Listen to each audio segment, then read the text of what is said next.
Let's bring Bill back in now and get the very latest. Yeah, Andrew and I we're looking at a lot of the river gauges, and we posted it online, by the way. We have where you can check the river where you are, see where it is, see the forecast, and there's some big numbers I'm going to show you in just a moment. The rest of the night, what can you expect with this storm? Well, the heavy rain is going to taper off, turn over to showers, which is great. The wind gusts will decrease overnight, which is also great, but as you saw earlier in the newscast, they're not going to go from 50 and 60, even 70+ mile per hour wind gusts tonight to then nothing.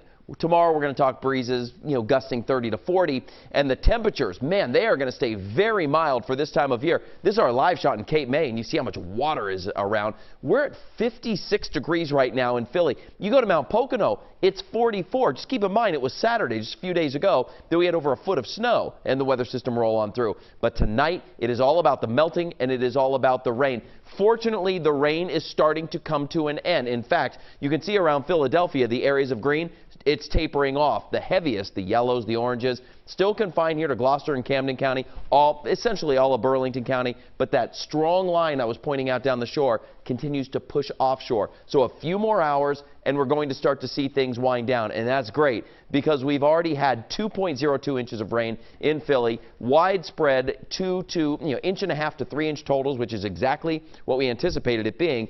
Pocono, Mount Pocono, 3 inches, 3.04. You add that, especially Lehigh Valley into the north, to all the snow that's still on the ground, and that's going to run down into the creeks and streams and the rivers. So river flooding continues to be a big problem for us.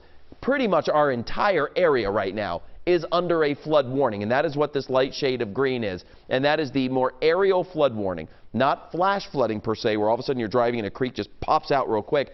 But you're driving and there's just water everywhere. It's just widespread flooding going on. So I want to focus a little bit on the river flooding. I was looking at this observation here. This is the Delaware River at Washington Street.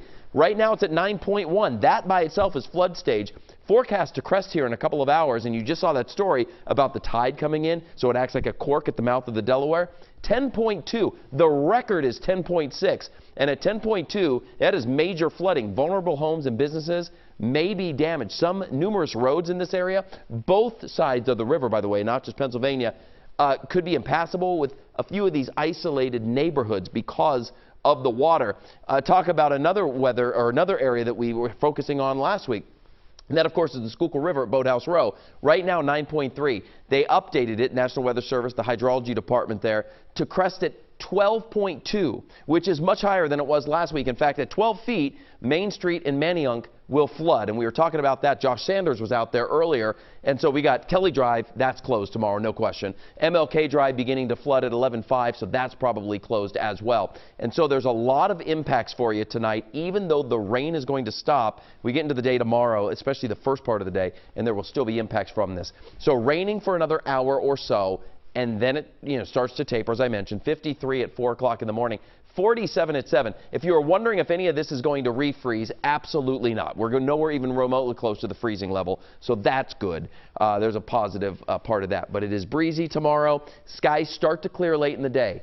Thursday, like yesterday, is our reset day before our next weather maker gets here on Friday night and into Saturday morning. And it's a very similar setup to what we have out there today, just a little bit lighter. Not quite as windy, not quite as rainy, but enough that we're going to call weather alert and into Saturday morning. And notice the low Saturday morning and the high are going to be the same, about 50 degrees.